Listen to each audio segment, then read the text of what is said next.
I never thought one sentence could destroy everything I believed about my family. But it did.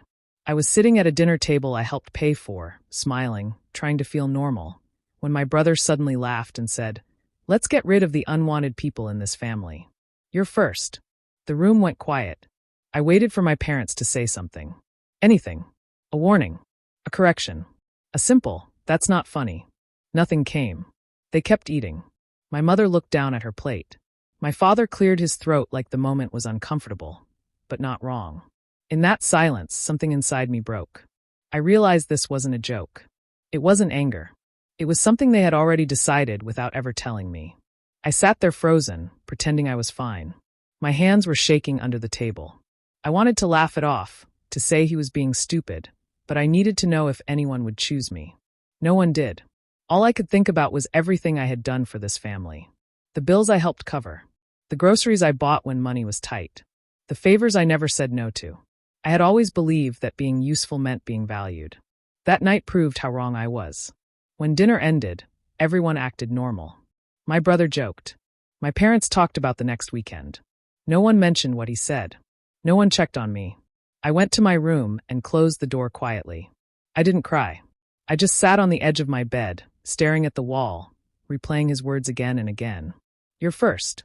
That was the moment I understood something painful and clear. I wasn't being pushed away by accident. I was being erased on purpose. I had always been the dependable one in the family. When something went wrong, they called me.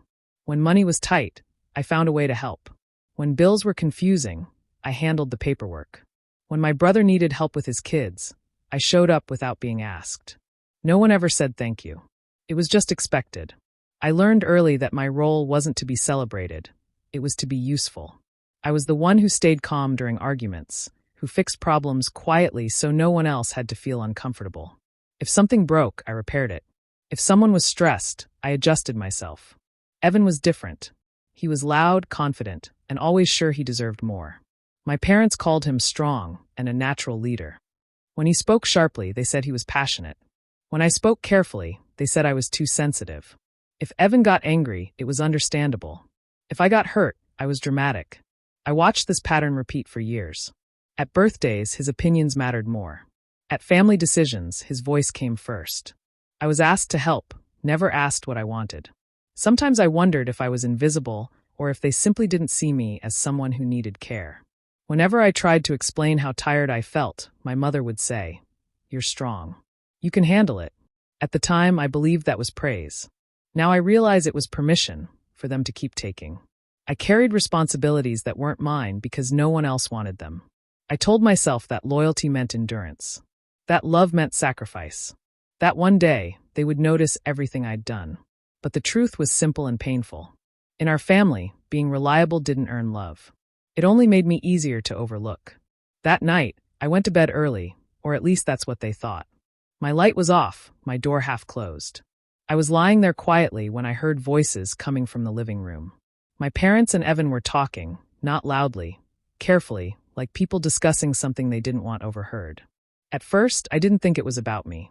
Then I heard my name. I held my breath. Evan said it was time I started handling my own life. He talked about how I relied on the family too much, even though I had been helping them for years. My father agreed, saying maybe it was better if I wasn't involved in family decisions anymore. Less communication, less responsibility, less connection. They spoke about cutting financial ties slowly, step by step, so it wouldn't cause drama. Not all at once, just enough that I would feel pushed without them having to say it directly. Then my mother said something that still echoes in my head. "She's strong," she said calmly. "She'll be fine." There was no anger in her voice. No cruelty. Just certainty. That hurt more than anything Evan had ever said to my face. Because it meant they didn't see me as someone who needed care. They saw me as someone who could be sacrificed without guilt. I lay there staring at the ceiling, my heart pounding so loudly I was afraid they might hear it. I wanted to walk out and confront them. I wanted to ask how helping everyone had turned into a reason to erase me. But I didn't move. I stayed silent, listening as they planned my disappearance from the family like it was a simple adjustment. That night, I understood something painful. They weren't angry with me. They were done with me. After that night, I didn't argue with them. I didn't demand explanations or ask why. For the first time in my life, I didn't try to fix anything. I realized that no matter what I said, they had already made their choice. So I made mine quietly. I started packing when no one was home. A few clothes at first. Important papers. Small things that wouldn't be noticed. I moved slowly, carefully, like someone leaving a place that was never truly theirs. There was no goodbye speech. No dramatic moment. I didn't want tears that weren't real or promises that would change nothing. I left my room exactly as it was and closed the door behind me. When my phone buzzed later that night, I didn't answer. One missed call. Then another. Messages followed, asking where I was, telling me not to be dramatic. I knew the pattern well. If I stayed silent long enough, they believed I would calm down.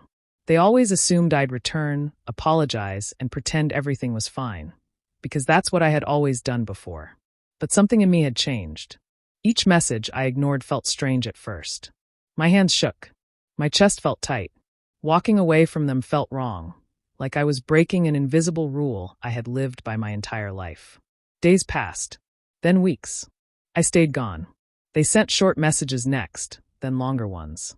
Some sounded concerned. Others sounded annoyed. None of them said they were sorry. None asked what they had done. That told me everything I needed to know. I wasn't leaving to punish them. I wasn't trying to teach a lesson. I left because staying meant disappearing slowly.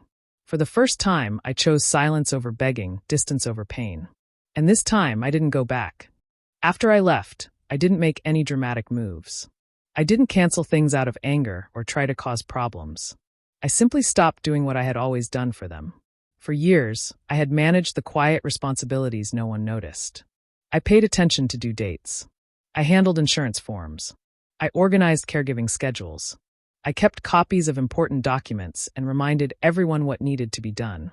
Once I was gone, I slowly removed myself from all of it. I transferred access back to my parents. I sent short messages with basic information and nothing more. No explanations. No emotional words. Just facts. It felt strange to step back. I hadn't realized how much of my daily energy went into holding their lives together. I used to believe I was helping out of love. Now I saw how often help became expectation. No one had ever asked if I was tired. They just assumed I would handle it, because I always had. I didn't break anything. I didn't hide information. I didn't create chaos. I simply stopped fixing problems before they noticed them. For the first time, the responsibility belonged to the people it was meant for. At night, I felt guilt creeping in. A voice in my head told me I was being selfish, that I was abandoning them.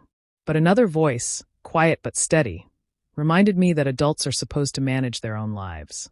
I wasn't refusing to help because I was cruel. I was refusing because I had finally understood the truth.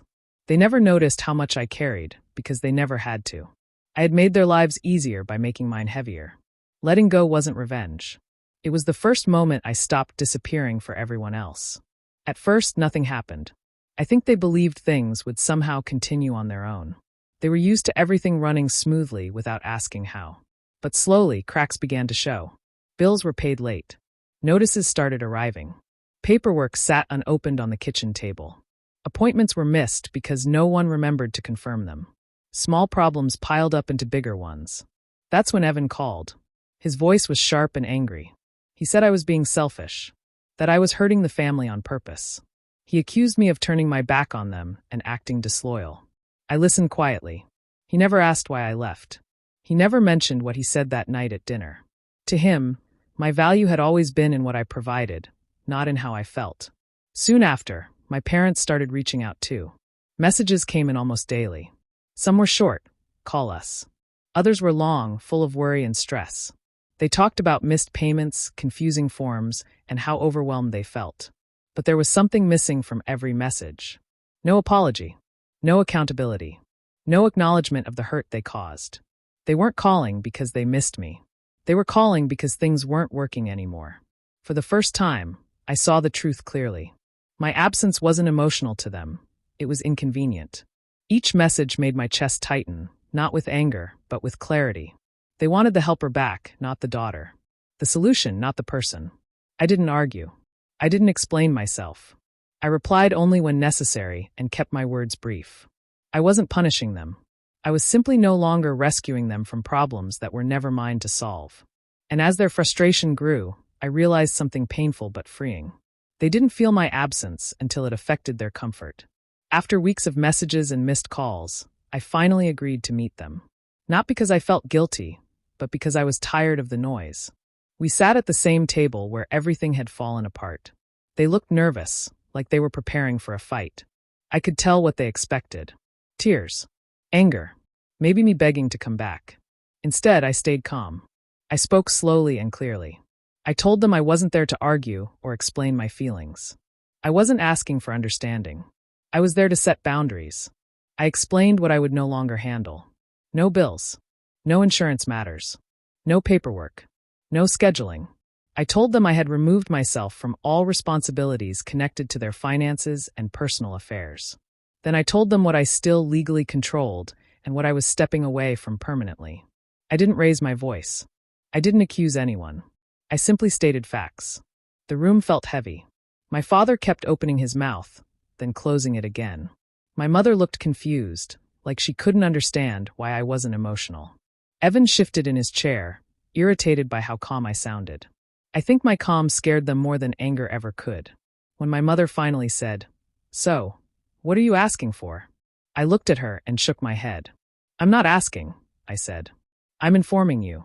That was the moment everything changed. They realized this wasn't a phase. I wasn't upset. I wasn't waiting to be comforted. I had already made my decision. For the first time in my life, the power didn't sit with them. It sat quietly with me. I stood up when I was finished speaking. No dramatic ending.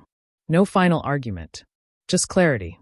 And as I walked away, I could feel their certainty cracking behind me. Before I left the table, I told them there was one more thing they needed to hear. Not to argue about, just to understand.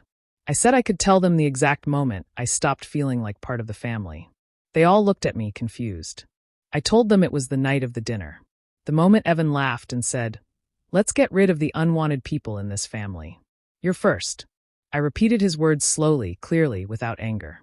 I wanted them to hear how they sounded when spoken out loud again.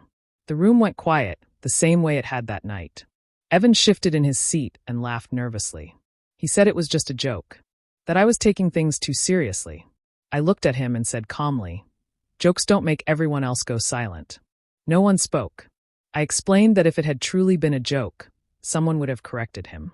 Someone would have defended me. Someone would have said my name mattered.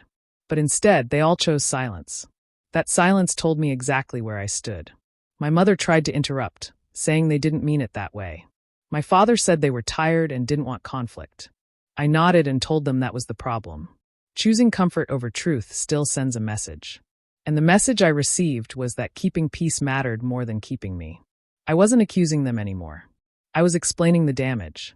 I told them I didn't leave because of anger. I left because something inside me shut down that night. The trust. The sense of belonging. The feeling of safety. I stood up and said quietly, "That's when I stopped feeling like family." No one laughed this time.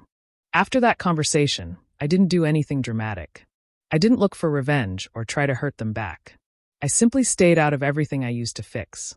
For the first time, I let consequences do the work for me. Without my help, small problems kept growing. Bills that were once handled on time became confusing. Important papers went missing. Simple decisions turned into long arguments. The house felt tense instead of organized. At first, Evan acted confident like always. He said everything was under control. He laughed things off and blamed stress. But slowly, that confidence began to crack. He grew angry more often. When something went wrong, he had no one to blame but himself, and he didn't know how to handle that. My parents started changing too. They looked exhausted. Not just from money problems, but from carrying responsibility they had avoided for years. They were forced to face things instead of passing them to me. When they called, their voices were different. Not demanding. Not sharp. Just tired. They didn't ask me to fix anything anymore. Instead, they asked how I was doing. That question alone told me how much had changed. Still, I didn't step back in. I wasn't trying to teach a lesson. I was protecting myself. I had already given too much of my time, my energy, and my peace. Slowly, they began to understand what they had really lost. Not money. Not help. They lost the person who cared enough to hold everything together. And this time, I let them feel the weight of that truth. In the end, I didn't make a big announcement or wait for the perfect moment. I simply made a quiet decision inside myself. I stopped trying to earn a place I was never truly given. For a long time, I believed love was something you worked for. That if I helped enough, stayed patient enough, and gave more than I received, I would finally belong. But belonging shouldn't feel like a test you keep failing. I didn't give a forgiveness speech. I didn't demand apologies. I didn't need dramatic closure to move forward. Some endings don't come with loud goodbyes. They come with understanding. I learned that not every family loses you by accident. Some push you away slowly, then act surprised when you stop coming back. Walking away wasn't easy. There were days I missed the idea of them, the version of family I wished they had been. But I stopped confusing memories with truth. I didn't lose my family. They lost the person who stayed when things were hard. The one who gave without keeping score. The one who never treated anyone as disposable, even when she was treated that way herself. I chose peace over proving my worth. Distance over pain. Self-respect over hope that kept hurting me. Now my life is quieter. There's no constant pressure to fix everything. No fear of saying the wrong thing. No need to shrink myself to keep others comfortable. I'm not angry anymore. I'm clear. Being unwanted once taught me something powerful. My value was never decided at that dinner table. It was always mine. If this story touched your heart, remember this. You don't have to earn love by suffering. Healthy families don't use silence as punishment. If you learned something today, support the channel, like this video, and subscribe, because awareness is the first step toward protecting your emotional and mental well-being.